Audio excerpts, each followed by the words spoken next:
TV KPM. Assalamualaikum kepada semua calon STPM 2021 yang sedang menonton di rumah sekarang. Apa khabar? Anda sedang menonton Sukses STPM 2021 bersama saya Syamira Nazir, di mana pada hari ini kita akan sama-sama belajar dan fokuskan teknik menjawab bagi mata pelajaran syariah Kertas 3. Dan bersama dengan kita hari ini seorang guru yang sangat berpengalaman dan beliau merupakan seorang pensyarah. Nak kenali siapa beliau? Ayuh kita saksikan Profil Guru.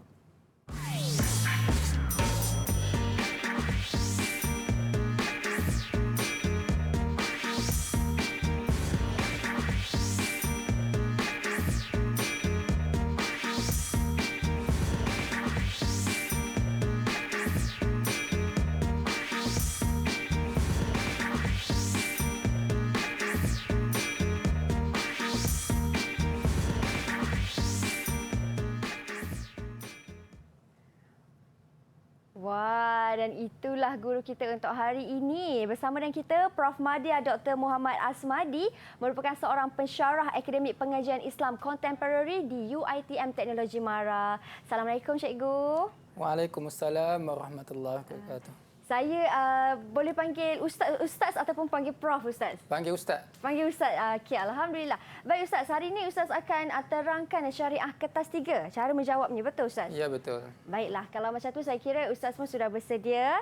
Dan pelajar di rumah pun pastinya tak sabar nak tahu bagaimana teknik menjawab Kertas 3 ini bagi mata pelajaran syariah. Jadi silakan, Ustaz. Okay, Assalamualaikum warahmatullahi wabarakatuh. Kepada calon-calon STPM Kertas Syariah 3. Anda bersama dengan saya, Dr. Muhammad Asmadi bin Yaakob, dalam Sukses STPM 2021 bagi Kertas Syariah 3. InsyaAllah pada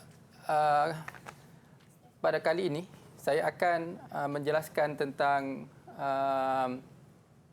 subjek Syariah 3, lebih kepada teknik menjawab soalan bagi Kertas Syariah 3.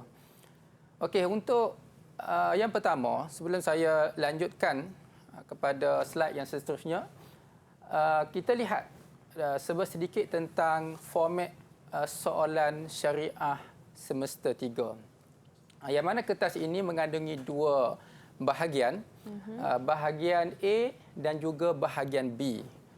Yang mana bahagian A ada 3 soalan dan bahagian B juga ada 3 soalan. Manakala soalan yang perlu dijawab adalah 2 soalan sahaja daripada bahagian A dan 2 soalan daripada bahagian B. Okey. Peruntukan masa menjawab.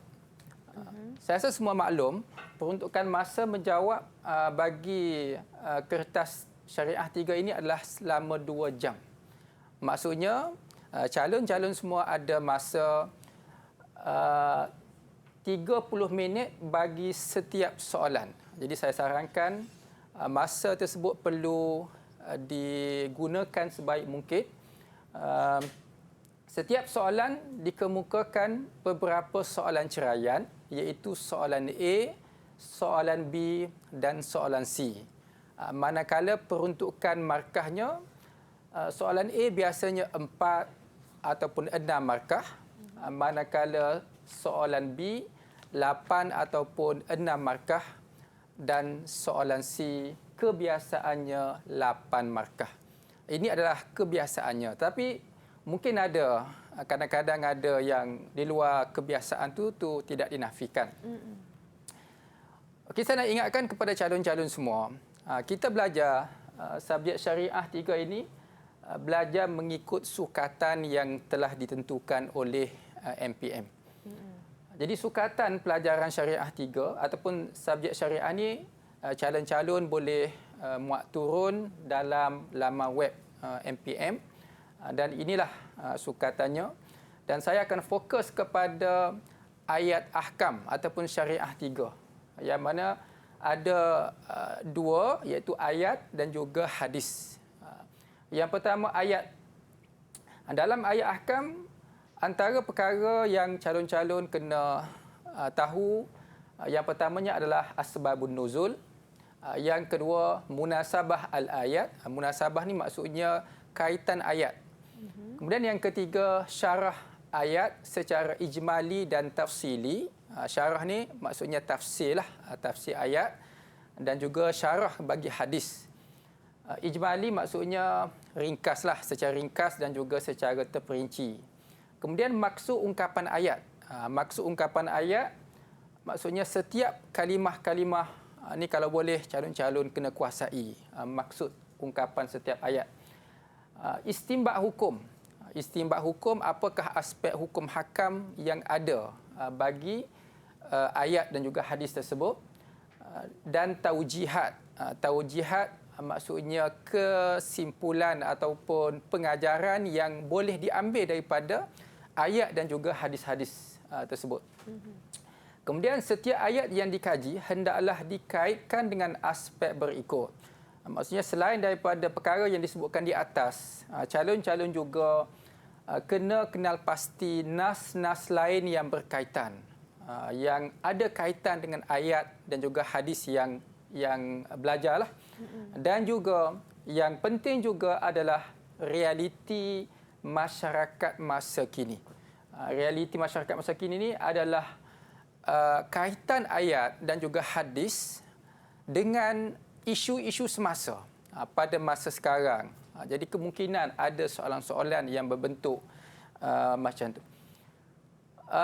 Ini adalah sebagai salah satu contohlah bagi ayat Quran. Ini adalah ayat Quran dan ini adalah silibus lah, saya kata sukatan yang ada kaitan dengan ayat tu, maksud dan penjelasan ataupun kefahaman daripada ayat-ayat yang dibincangkan tersebut. Dan ini adalah mungkin dianggap sebagai isu-isu semasa, realiti masyarakat pada masa kini. Contohnya sikap angkuh dan besar diri, kurang mendekatkan diri kepada Allah, jenayah yang melibatkan nyawa dan sebagainya. Dan akhir sekali adalah mesej dan juga pengajaran yang ada kaitan dengan ayat dan juga hadis. Okey, satu yang saya nak tekankan adalah apa kunci utama subjek ini. Jadi kunci utama subjek ini adalah faham ayat dan juga hadis. Ini adalah kunci utama. Sebab kalau kita lihat kesilapan pelajar-pelajar yang ambil subjek ini, mengapa mereka tidak mendapat markah yang baik? Kerana inilah sebenarnya tidak memahami ayat dan juga hadis. Jadi apabila tidak faham ayat dan juga hadis, maka mereka akan nak jawab pun mereka akan susah untuk menjawab. Ini adalah satu kunci utamalah bagi subjek ini. Baik, itu dia penerangan mengenai format ataupun cara menjawab bagi kertas syariah 3 ni cikgu. Dan selepas ini Ustaz pastinya akan kongsikan pula bagaimana cara sebenar untuk pelajar faham ayat dan juga hadis supaya mereka dapat skor markah yang tinggi. Tapi selepas ini, kerana kita akan berhenti berehat seketika Ustaz, kita kembali selepas ini. Anda di rumah jangan ke mana-mana, hanya di Sukses STPM 2021. Didik TV KPM.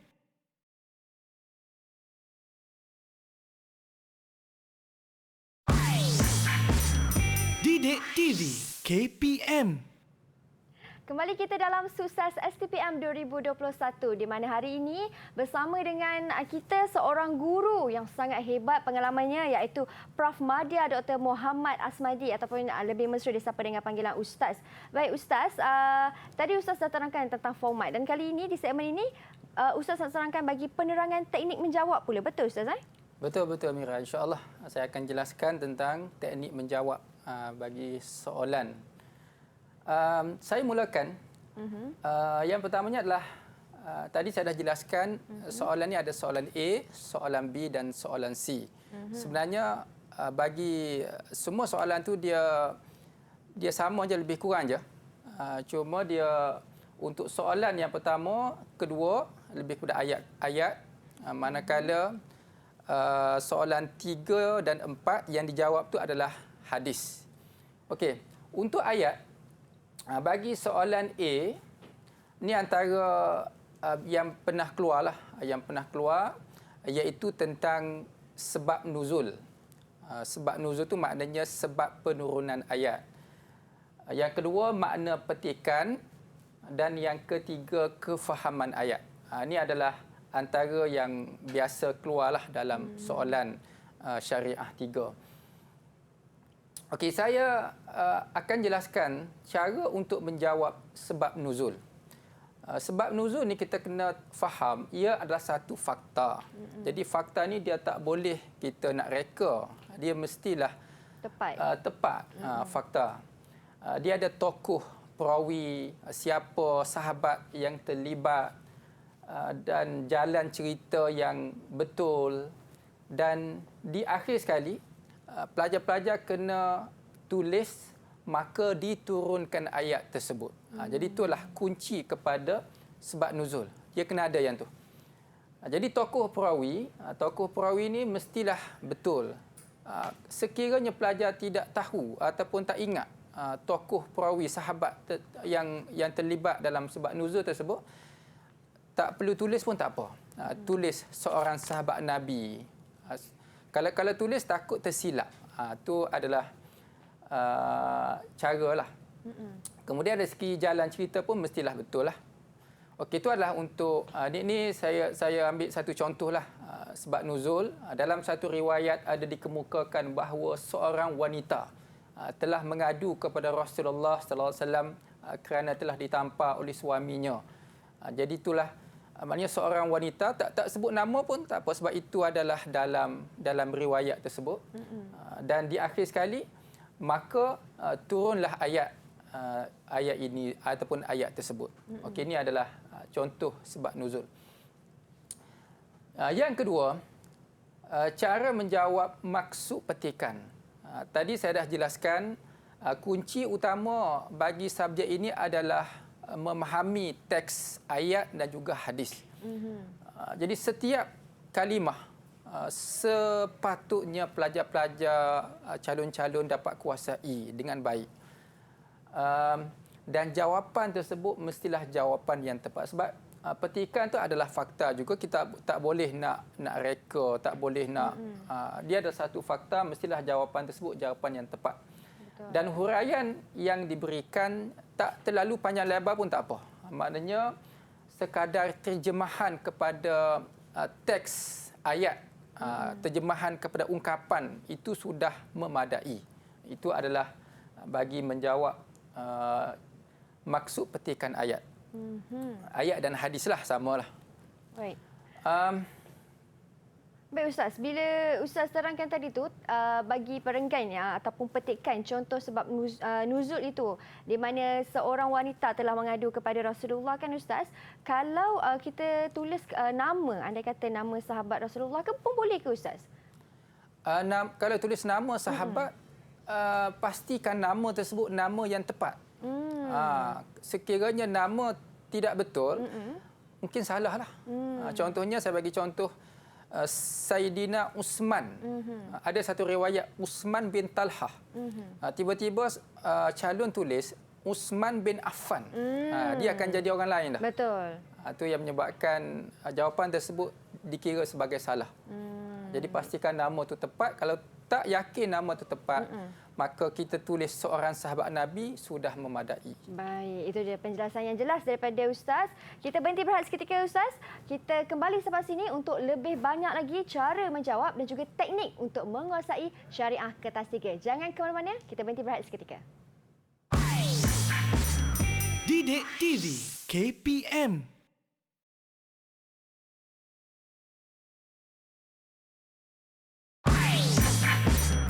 Didik TV KPM. Kembali kita dalam Sukses STPM 2021 di mana hari ini kita akan belajar syariah kertas 3 dan untuk segmen kali ini apa pula penerangan daripada Ustaz? Silakan. Okay, terima kasih Mira. InsyaAllah saya akan jelaskan, tadi saya dah jelaskan tentang soalan A. Soalan A lebih kepada sebab nuzul, petikan ayat, dan sebenarnya saya tak menafikan kadang-kadang ada soalan A juga berkenaan dengan kefahaman. Jadi kefahaman tu kadang-kadang ada soalan A dan juga kadang-kadang ada soalan B. Dia tidaklah rigid semua soalan A, dua tu sahaja. Dia boleh bercampur-campur sebenarnya. Jadi soalan B ni kebiasaannya adalah berkenaan dengan kefahaman ayat dan juga hadis. Kefahaman ayat dan juga mesej dan juga pengajaran daripada ayat dan juga hadis. Ini adalah kebiasaannya bagi soalan B. Dan dari segi markah, soalan B kebiasaannya 6 ataupun 8 markah. Cara menjawab berdasarkan ayat ataupun hadis di atas. Kalau calon-calon lihat kepada soalan-soalan yang lepas, biasa calon-calon akan jumpa pada permulaan tersebut berdasarkan kepada ayat di atas, jelaskan. Itu adalah kebiasaannya pada pangkal soalan. Jadi sekiranya soalan tersebut, maksudnya soalan ini dia fokuskan kepada ayat itu sahaja. Maksudnya jawapan itu tidak boleh diambil daripada luar lah. Mesti fokus kepada ayat. Jawapan hanya dalam ayat dan hadis tersebut sahaja. Dan calon-calon perlu berhati-hati kerana mungkin soalan berfokus kepada ayat tertentu. Maksudnya contohnya soalan tu tanya berdasarkan kepada ayat 68 dan 69 surah Al-Furqan. Padahal dalam sukatan ayat tersebut 68 sampai 72 contohlah. Jadi dia fokus kepada 68 dan 69 sahaja. Jadi calon-calon kena ambil daripada ayat itu sahajalah. Jangan langkau kepada ayat 70, 71, 72. Ni biasa berlaku kesilapan. Mungkin dia terlalu excited nak jawab soalan, dia tak perasan. Fokus kepada soalan yang ditanya. Okey, kemudian biasa juga dalam soalan yang ditanya, soalan B itu, berdasarkan kepada ayat ataupun hadis di atas dan nas-nas lain. Ni kalau calon-calon tengok kepada soalan-soalan lepas, biasa ada juga soalan yang berbentuk macam ni. Maksudnya di sini sebenarnya bagi soalan tersebut, penggubal pun sebenarnya dia tak jumpa poin ataupun isi yang cukup untuk menjawab soalan dalam ayat tersebut. Sebab itu dia akan tulis berdasarkan ayat dan nas-nas lain. Jadi nas-nas lain tu inilah sama ada ayat Quran ataupun hadis. Cuma calon kena fokuskan dahulu kepada ayat tersebut sebelum calon mengambil nas-nas lain dalam jawapan, meletakkan dalam jawapan. Okey, itu adalah contoh untuk cara menjawab berdasarkan ayat di atas dan nas-nas lain. Dan yang ketiga dalam soalan-soalan yang lepas juga, biasa juga ditanya tentang mesej dan pengajaran. Contohnya berdasarkan kepada ayat tersebut, keluarkan ataupun jelaskan 3 pengajaran yang boleh diambil. Jadi macam mana kita nak menjawab soalan yang mesej dan juga pengajaran? Maksudnya di sini, ini contoh yang saya bawalah, yang saya ambil dalam silibus tadi. Wa ibadur rahmanil ladzina yamshuna 'alal ardi haunan wa idza khatabahumul jahiluna qalu salama. Ini satu ayat. Jadi mungkin soalan tanya berdasarkan kepada surah Al-Furqan ayat 63 hingga 65 contohnya. Jelaskan 3 mesej. Jadi mesej ni kita akan lihat kepada ayat ni. Apa mesej yang pertama? Jadi mesej yang pertama, kita cuba lihat apa sifat ke ataupun tadi saya jelaskan sifat ataupun perintah ataupun larangan Dalam ayat tersebut, contohnya di sini apa? Yamshuna 'alal ardi haunan. Yang pertama. Itulah mesej yang pertama. Berjalan di atas bumi dalam keadaan yang lemah lembut. Wa idza khatabahumul jahiluna qalu salama. Ini mesej yang kedua. Kita jangan membalas ucapan-ucapan yang tak baik yang diberikan kepada kita dengan ucapan-ucapan yang sama, tetapi kita menjawab dengan ucapan-ucapan yang baik. Kemudian apa lagi? Wallazina yabituna lirabbihim sujjadan wa qiyama. Ini yang kedua. Yang ketiga, orang yang melakukan pada malam hari, mereka melakukan solat tahajud. Itu adalah sifat ibadur rahman. Jadi kalau ditanya mesej, kita boleh jelaskan kita perlu menjadi seorang yang disebutkan sifat-sifat tadi. Jadi itu adalah mesej yang berkenaan dengan ayat dan juga hadis. Ayat yang tadilah contoh tadi tu. Okey, kemudian seterusnya cara menjawab soalan C. Soalan C ni kebiasaannya soalan yang ada kaitan dengan isu-isu semasa. Isu-isu semasa. Jadi dari segi markah, bagi soalan C, kebiasaannya markah tu agak tinggi lah. Agak tinggi, 8 ataupun 10 markah. Jadi soalan C ni soalan yang sebenarnya agak sukar untuk diramal. Kenapa? Kerana bagi penggubah soalan, dia boleh membuat soalan di luar daripada tajuk, di luar daripada silibus, tetapi masih lagi ada kaitan dengan tajuk. Contohnya yang tadilah, contohnya saya tunjuk tadi silibus wa ibadur rahman, di akhir sekali itu tentang sifat angkuh sebagai contohnya. Mungkin penggubal soalan boleh tanya tentang cara untuk menangani sifat angkuh. Itu adalah, jadi perkara ni agak sukar untuk diramal. Dan calon-calon sebenarnya, saya yakinlah calon-calon STPM ni orang-orang yang sudah pun ada ilmu pengetahuan. Betul. Jadi boleh gunakan ilmu-ilmu yang kita belajar daripada luar, pembacaan kita untuk kita jawab soalan-soalan C ni. Baik. Saya ambil beberapa contoh soalan. Ni soalan yang keluar dalam tahun 2019. Bincangkan 3 kesan buruk terhadap individu yang bersifat angkuh. Ini yang saya sebutkan tadi. Dia ada kaitan dengan tajuk, tapi dalam buku pun saya rasa mungkin tak ada lah. Sebab dia sesuatu yang inilah di luar daripada ni. Bincangkan 3 hikmah pensyariatan jihad dalam Islam. Hikmah pun kadang-kadang ada soalan yang ditanya. Sebab biasanya hukum hakam ni dia ada hikmah-hikmah tertentu. Betul. Jadi hikmah pun satu soalan yang agak famous lah. Bincangkan 4 perbuatan memakan harta secara zalim dan implikasinya terhadap masyarakat. Jadi perbuatan memakan harta secara zalim.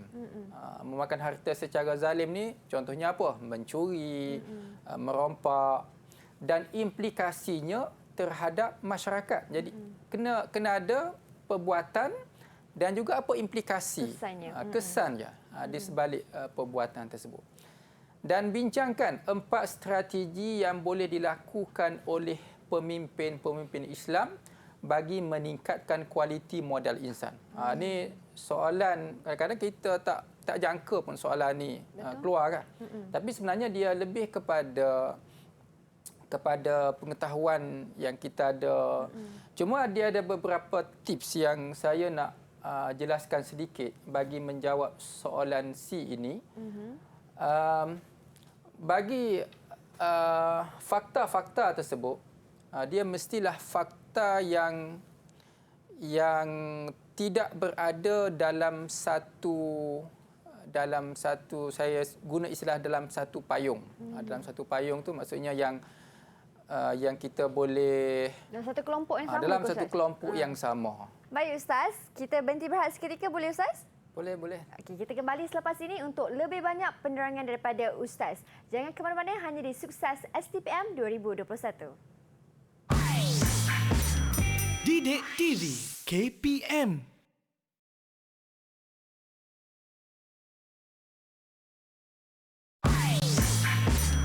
Didik TV KPM. Baik, kembali kita dalam Sukses STPM 2021 di mana pada hari ini bersama-sama dengan Ustaz Aswadi akan terangkan cara menjawab kertas syariah 3 dan bagaimana untuk anda dapatkan markah maksimum. Dan sekarang Ustaz, saya nampak di situ ada kata soalan. Boleh Ustaz jelaskan kepada saya dan juga mereka di rumah? Silakan Ustaz. Terima kasih Mira. Jadi saya nak jelaskan berkenaan dengan kata soalan. Kata soalan yang biasa ada dalam kertas soalan lah. Jadi yang pertamanya nyatakan. Nyatakan ni satu kata soalan dari segi aras tu aras rendah lah. Kita just nyatakan. Kebiasaannya soalan A, dia minta nyatakan sifat. Contohnya tadi nyatakan sifat ibadur rahman. Kita just tulis je yang pertama, yang kedua, yang ketiga. Kalau dia minta 5 lah. Kalau minta 6 lah. Okey, tu nyatakan. Okey, senaraikan pun saya rasa sama. Sama dengan nyatakan, just senaraikan sahaja. Ni soalan A biasanya nyatakan senaraikan tu biasa. Kemudian yang ketiga terangkan. Terangkan, jelaskan, huraikan. Saya masukkan dalam satu kelompok lah ketiga-tiga ni. Maksudnya ini mesti ada isi dan sedikit huraian. Terangkan, jelaskan macam tadilah. Terangkan 3 sifat ibadur rahman. Jadi di samping kita tulis sifat dan kita terangkan sedikit tentang sifat tersebut. Jelaskan, huraikan pun sama. Ini dalam satu kelompok. Kemudian sebagai kelompok yang ketiga lah. Kelompok yang ketiga adalah bincangkan, beri ulasan. Bincangkan dan beri ulasan ni dia aras tu agak tinggi. Yang mana pelajar-pelajar ataupun calon-calon kena jelaskan ataupun secara lebih detail. Lebih detail tentang sesuatu fakta yang diberikan. Dari segi tulisan pun mestilah agak panjang lebar sedikitlah berbanding dengan terangkan dan jelaskan tadi tu. Dan kalau ada contoh, calon-calon tulis contoh pun tak apa. Ini supaya lebih jelas dari segi inilah untuk bincangkan dan juga beri ulasan. Dan saya nak ingatkan, bagi kata soal bincangkan dan beri ulasan ini, calon-calon dikehendaki membuat kesimpulan. Apa kesimpulan daripada yang dibincangkan? Di akhir sekali bagi kesimpulan supaya dia jelaslah.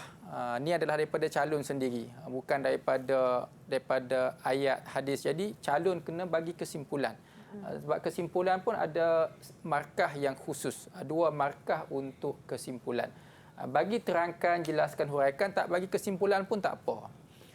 Ini cara menjawablah bagi kata soalan yang saya sebutkan tadi. Okey, seterusnya saya nak jelaskan tentang bagaimana teknik mendapat keputusan yang baiklah, keputusan yang cemerlang bagi syariah 3. Yang pertama, tadi saya dah jelaskan tadi, yang pertama sekalinya adalah kunci utama bagi subjek ini adalah memahami maksud ayat dan juga hadis. Sebab kita subjek ni subjek ayat Quran dan hadis Nabi. Betul. Jadi kena fahamlah apa maksud setiap ungkapan-ungkapan, setiap kalimah-kalimah daripada ayat dan juga hadis tu. Kalau calon-calon tak faham, tu yang menyebabkan salah jawab, silap jawab, tidak dapat markah yang baik kerana yang pertama ini tidak ada. Dan calon-calon sebenarnya tak perlu hafal pun tak apa.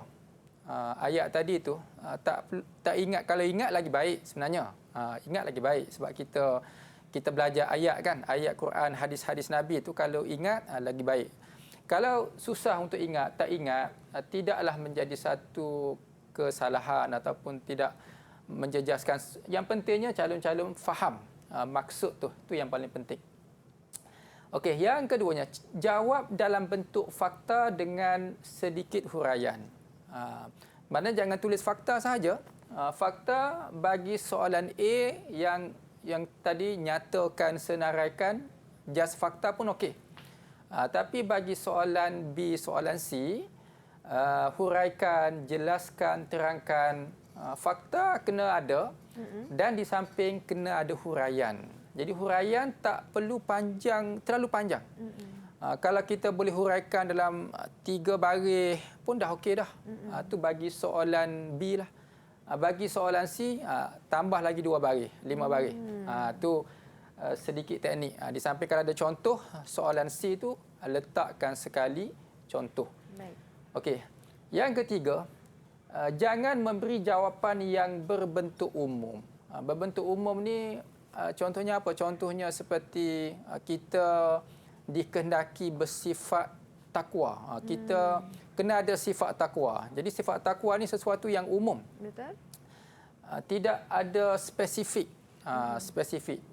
Sebab dalam ayat biasanya dia ada spesifik yang yang perlu kita nilah. Okey. Yang keempat, sekiranya melibatkan proses. Proses contohnya seperti kafarah. Mungkin ada bagi ayat-ayat tertentu yang dia ada proses. Nak buat yang tu kena buat yang tu dulu. Kafarah contohnya.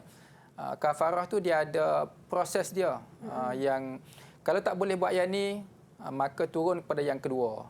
Jadi yang tu kena mestilah berturutan, secara berturutan. Kita tak boleh nak ambil yang paling bawah letak ke atas. Tak boleh langkau lah. Tak boleh langkau. Jadi proses tu kena ikut turutan. Dan yang kelima, jangan beri maksud 2 fakta yang sama dalam bentuk yang berlainan. Baik. Saya nak bagi contohlah. Ini contoh. Bincangkan 4 tanggungjawab ibu bapa terhadap anak-anak. Ini contohnya pelajar, calon memberi jawapan 4 tanggungjawab ibu bapa terhadap anak-anak. Yang pertama, dia bagi jawapan memberi didikan agama. Ya, betul lah. Memberi didikan agama. Ini satu fakta. Kemudian, dia tulis yang kedua, menghantar anak ke sekolah. Menghantar anak ke sekolah tu walaupun betul, dari segi fakta dia betul, tetapi dia sebenarnya di bawah satu kelompok. Macam yang Mira sebutkan tadi, di bawah satu kelompok dalam satu payung, iaitu memberi didikan. Jadi ibu bapa, yang pertamanya didikan kita ambil satu sahaja.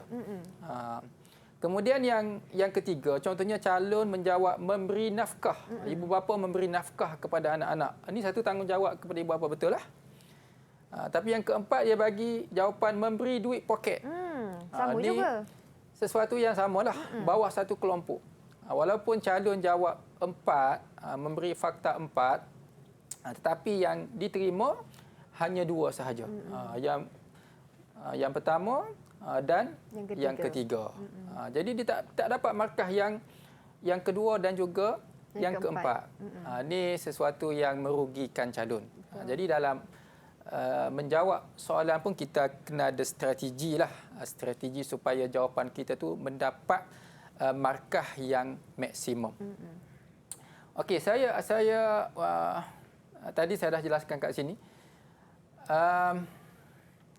Yang keenam, membuat analisa soalan-soalan lepas. Ini calon-calon boleh membuat sedikit analisa lah bagi soalan-soalan lepas. Saya nak tunjuk sebenarnya satu laman web calon yang boleh ini saya sarankan supaya calon membaca sedikit tentang laporan peperiksaan pada yang lepas. Maksudnya ada dalam laman web MPM. Calon-calon boleh download, boleh tengok apa laporan yang telah dibuat oleh ketua pemeriksa tentang jawapan-jawapan yang telah diberikan, apa kelemahan calon-calon di dalam menjawab dan apa jawapan yang sepatutnya. Yang ini ada di dalam laman web MPM. Maksudnya Ustaz, pelajar kalau mereka nak baca laporan peperiksaan ini, mereka boleh terus pergi ke laman sesawan berikut, Ustaz. Betul Ya, ke? betul. Okey. Bukan setakat Syariah 3 sahaja, bahkan subjek-subjek yang lain pun ada laporan setiap penggal. Okay. Baik Ustaz. Ustaz boleh teruskan dengan contoh soalan 2019 tadi tu. Okey. Saya teruskan yang cuma saya nak jelaskan balik beberapa kelemahan. Sebenarnya kelemahan tu dia ulang yang tadilah, tidak faham teks, jawapan tidak berdasarkan ayat ataupun hadis, fakta tidak dihuraikan, tidak fokus kepada soalan yang ditanya. Ini adalah kebiasaan berlakulah.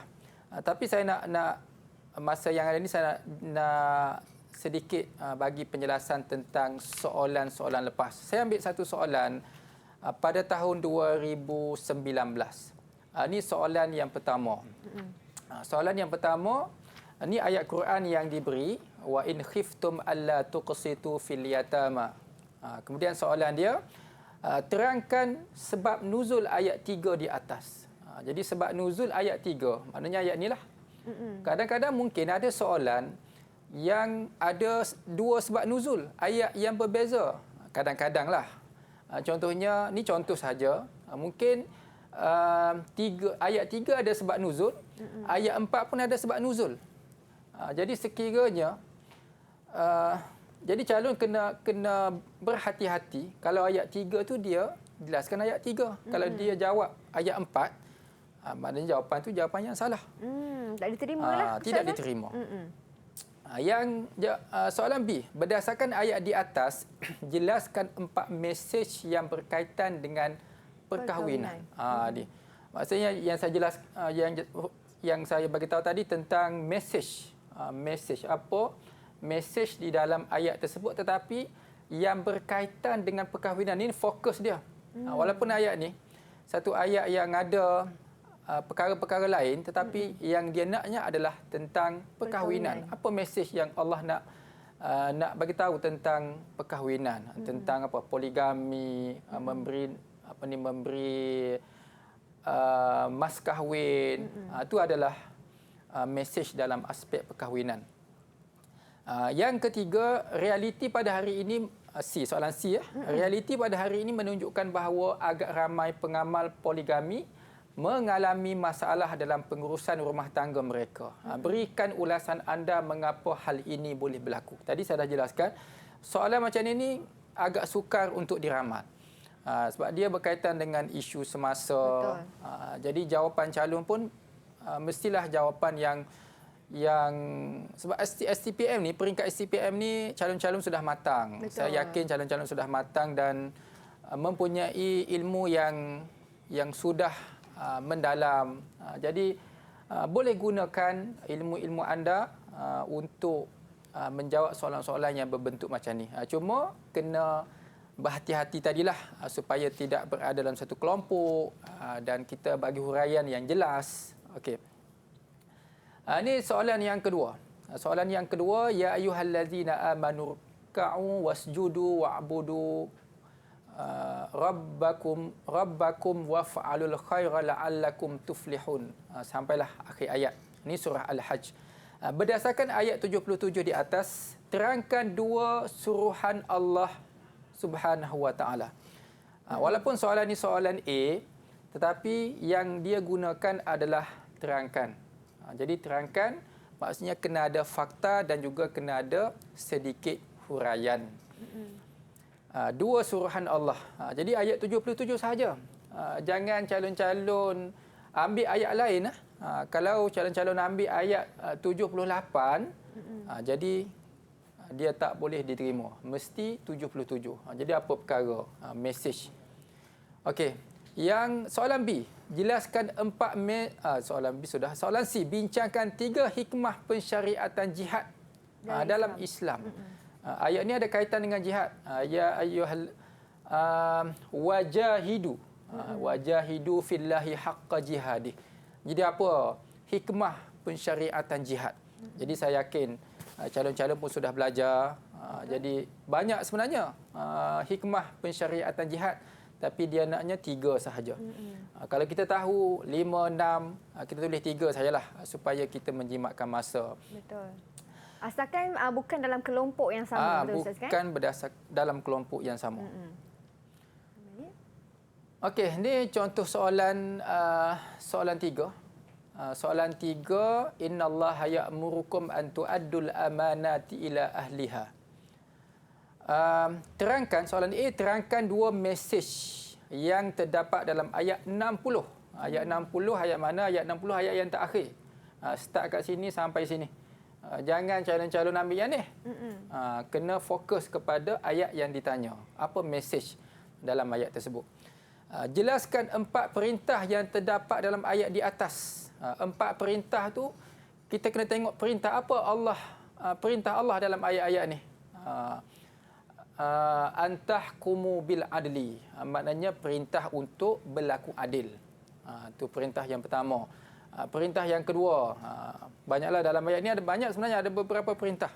Jadi yang dia naknya adalah 4 perintah saja. Bincangkan 3 peranan iman dalam memastikan pemerintah melaksanakan keadilan. Ni yang tadilah soalan C tadi agak sukar untuk diramal, tetapi kita boleh guna kaedah tadi. Jawapan kita tu mesti jawapan yang berdasarkan logik lah. Berdasarkan kepada logik bolehlah guna, tapi dia mestilah ada kaitan dengan soalan yang ditanya tu. Maknanya peranan iman dalam memastikan pemerintah melaksanakan keadilan. Kena kaitkan dengan pelaksanaan keadilan tadi. Okey, ini hadis. Hadis Nabi SAW tentang apa ni? Tentang muflis. Tentang muflis. Saya ambil soalan saja berdasarkan hadis di atas, nyatakan 4. Jadi nyatakan. Hanya nyatakan sahaja. Baik. Nyatakan sahaja, iaitu ada beberapa. Jadi just nyatakan saja. Kemudian jelaskan 3 bentuk balasan kepada golongan yang muflis di akhirat. Sebab hadis ni dia ada balasan orang yang muflis di akhirat, apa yang dia akan dapat. Okey. Soalan C, bincangkan 4 perbuatan memakan harta secara zalim dan implikasinya terhadap masyarakat. Jadi ini adalah tentang perbuatan memakan harta secara zalim. Baik. Dan juga implikasinya bagaimana, dan implikasinya. kan? Jadi murid menjawab kenalah letak rumusan mereka juga di situ, Ustaz. Ya, betul. Baik. Sebab bincangkan kena ada kesimpulan. Rumusan. Baik, itu bagi soalan bahagian A, B dan juga C. Alhamdulillah selesai kita pergi satu persatu, Ustaz. Bagaimana pula rumusan daripada Ustaz sendiri tentang apa yang telah kita belajari pada hari ini? Silakan. Okey, sebagai kesimpulan ataupun rumusan saya, jadi calon-calon di dalam menjawab soalan syariah 3, yang kunci utamalah yang saya sebutkan tadi tu, calon-calon kena faham. Faham teks ayat Al-Quran dan juga hadis Nabi sallallahu alaihi wasallam. Dan di samping calon-calon membaca soalan secara berhati-hati. Jangan gopoh nak jawab ni. Tengok soalan tu tanya apa fokus soalan tu, ayat mana yang ditanya. Jangan terlalu gopoh untuk menjawab. Ya, itu dia satu pesanan yang ringkas tetapi membawa makna yang besar. Jangan gopoh ketika menjawab. kerana di situlah mungkin markah kita boleh dapat banyak di dalam soalan tersebut. Terima kasih banyak Ustaz ataupun Prof. Madya, Dr. Muhammad Asmadi atas perkongsian pada hari ini. Terima kasih juga kepada semua calon STPM yang bakal menduduki kertas peperiksaan ini. Diucapkan semoga anda berjaya. Kita jumpa lagi di episod akan datang hanya di Sukses STPM 2021. Assalamualaikum.